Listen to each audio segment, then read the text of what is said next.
देखो सांग मैंने मो झी आज रुटी कर ठीक ठाक टिके टाण हो जाए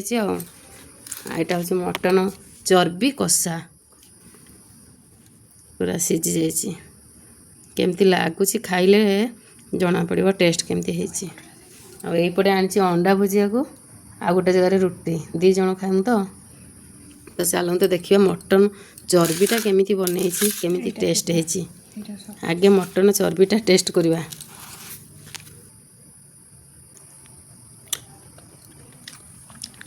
भल बन अंडा बिलाती पियाज भल है अलग दिन आसी 12टा बाजिला एना रुटी करके आनिक दौच कहीने रागिक अनौच मत कौच करके दौची खाऊ आहरी कौचु भाग्य थी झील खंडे मिले जो मैंने लकी से झील जन्म हुए सत कौच ना मिछ कौच मत कमेंट रे जनइबे।